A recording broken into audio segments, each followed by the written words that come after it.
নমস্কার, সবাইকে বং হেসেলে সাদর আমন্ত্রণ। আজ আমি পনির দিয়ে আলু পটলের ডালনা রান্না করেছি। রান্নাটা সম্পূর্ণ নিরামিষ দিনে বা যে কোনো দিনেই এই রান্নাটা করে খাওয়া যায়। এই গরমে এরকম হালকা পাতলা রান্না খাওয়া খুবই দরকার। খুবই কম মশলা এবং সহজেই এই রান্নাটা করে নিয়েছি। আপনারাও আমার মতো করে এইভাবে রান্না করে খেয়ে দেখুন, খুব ভালো লাগবে। এখন আমি দেখাবো আপনাদের আমি এই রান্নাটা কিভাবে করলাম। রান্নাটা করবার জন্য আমি গ্যাসের উপরে মিডিয়াম ফ্লেমে একটা কড়াই বসিয়ে 1 টেবিল চামচ সরষের তেল দিয়েছি। তেলটা গরম হয়ে গেছে। এই তেলে আমি 200 গ্রাম পনির ভেজে নেব। পনিরগুলো টুকরো করে কেটে আমি লবণ হলুদ মাখিয়ে রেখেছি। মিডিয়াম ফ্লেমে আমি 2 মিনিট সময় নিয়ে আমি পনিরটা মাঝারিভাবে ভেজে নিলাম। এবার পনিরের টুকরোগুলো আমি নামিয়ে নেব। পনিরের টুকরোগুলো নামিয়ে নেওয়ার পর আমি আবার অল্প সরষের তেল দিয়ে দিয়েছি। এই তেলে আমি দেখুন কিছুটা পটল ভেজে নেব। 4-5টা পটল আমি এরকম করে ছাড়িয়ে এরকম করে কেটে নিয়েছি। কোনোটা 2 পিস, কোনোটা 3 পিসও করেছি। আর পটলটা কাটার পরে খুব ভালো করে ধুয়ে জল ঝরিয়ে নিয়েছি। পটলের পরিমাণে একটু লবণ দিয়ে দিলাম।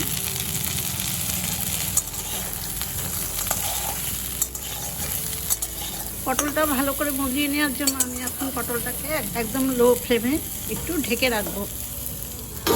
প্রায় 2 মিনিট পর আমি ঢাকাটা খুলে নিচ্ছি। যে কোনো সবজি লবণ দিয়ে একটু ঢেকে দিলে খুব তাড়াতাড়ি মজে যায়। এবার ফ্লেমটা আমি লো টু মিডিয়াম করে দিলাম, দিয়ে একটু পটলটা ভাজা ভাজা করে নেব। 2 মিনিট সময় ধরে আমি পটলটা একটু ভাজা ভাজা করে নিলাম। এবার আমি এই পটলটাও নামিয়ে নেব। কড়াইতে আমি আবার 2 টেবিল চামচ সরষের তেল দিয়েছি। তেলের মধ্যে এবার আমি ফোড়ন দেব। প্রথমে 2টো ছোটো টুকরো তেজপাতা দিলাম। আমি তেজপাতার সাথে তেলটা একটু ভালো করে গরম করে নিলাম। এবার 1/4 চামচ গোটা জিরে ফোড়নে দিয়ে দিলাম।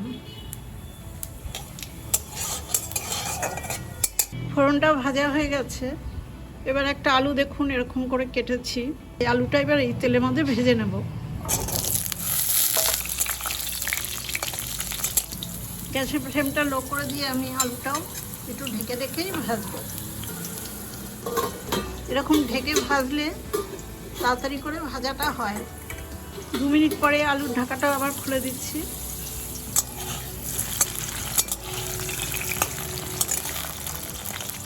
আলুটা ভালো ভাজা হয়ে গেছে। এবার আমি মশলা দেব। মশলার মধ্যে 1 চামচ গুঁড়ো হলুদ, 1 চামচ আদা বাটা আর 1 চামচ জিরে দিয়ে শুকনো লঙ্কা বাটা। এই হলুদটাও ভিজিয়ে রেখেছি আমি। জলে ভিজিয়ে দিলে গুঁড়ো হলুদটা ভালো রান্নায় সুবিধা হয়।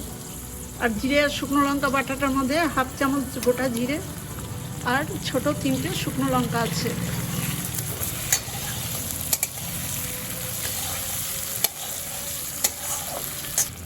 গ্যাসের ফ্লেমটা লো টু মিডিয়াম করে দিয়েছি। আর মশলার বাটিটা ধুয়ে একটু জল দিলাম।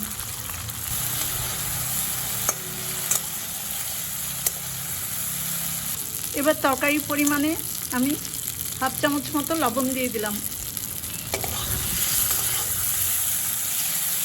আজ আর আমি টমেটো বাটা দেব না।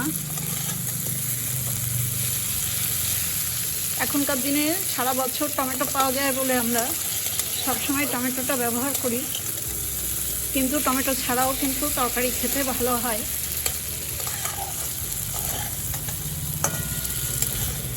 আগের দিনে তো শীতকাল ছাড়া টমেটো পাওয়াই যেত না। মশলাটা দেখুন ভাজা হয়ে গেছে, তেল আলাদা হয়ে আসছে। এই অবস্থায় আমি ভেজে রাখা পটলগুলো দিয়ে দেবো।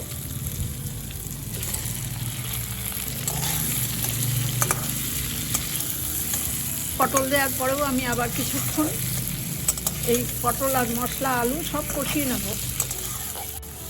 প্রায় 2-3 মিনিট সময় নিয়ে পটলটাও আবার আমি আলু আর মশলার সাথে কষিয়ে নিলাম।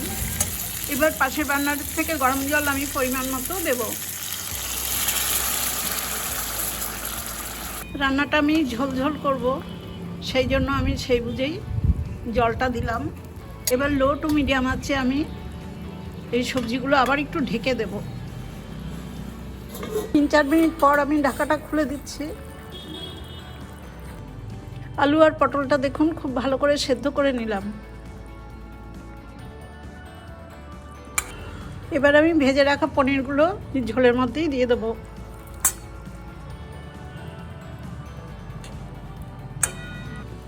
পনিরগুলো ডুবিয়ে দিলাম ভালো করে।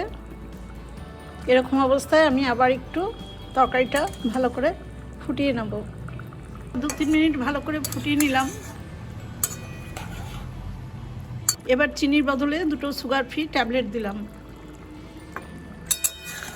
নিরামিষ রান্নায় সবসময় একটু মিষ্টি দিতেই হয়।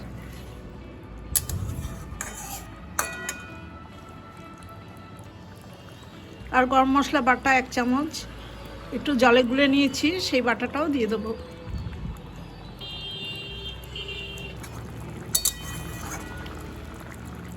গরম মশলা এবং সুগার ফ্রি ট্যাবলেটগুলো ভালো করে মিশিয়ে দিয়েছি। আমার রান্নাটা প্রায় হয়ে গেছে। সবশেষে আমি 1/2 চামচ গাওয়া ঘি দিয়ে দিলাম।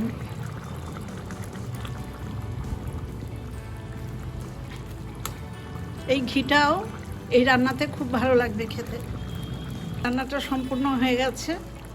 এবার আমি গ্যাসের ফ্লেমটা অফ করে দিয়ে রান্নাটাকে স্ট্যান্ডিং টাইমে 2 মিনিট ঢাকা দিয়ে রেখে দেবো। পনির দিয়ে আলু পটলের সম্পূর্ণ নিরামিষ রান্নাটা আমি কড়াই থেকে একটা সার্ভিং বোলে সার্ভ করে নিয়েছি। এই ডালনা গরম ভাত, ফ্রাইড রাইস, পোলাও, রুটি, লুচি, পরোটা সব কিছুর সাথেই খুব ভালো লাগবে। আপনারা একবার এইভাবে রান্না করে খেয়ে দেখুন। আর এই রান্নার রেসিপিটা দেখে আপনাদের যদি ভালো লাগে তাহলে আমার ছোট্ট চ্যানেলটাকে সাবস্ক্রাইব করে আমার পাশে থাকবেন। বেল আইকনটাও প্রেস করে দেবেন। লাইক করবেন, শেয়ার করবেন আর কমেন্টস করে জানাবেন কেমন হলো। সবাই খুব ভালো থাকবেন, সুস্থ থাকবেন। ধন্যবাদ।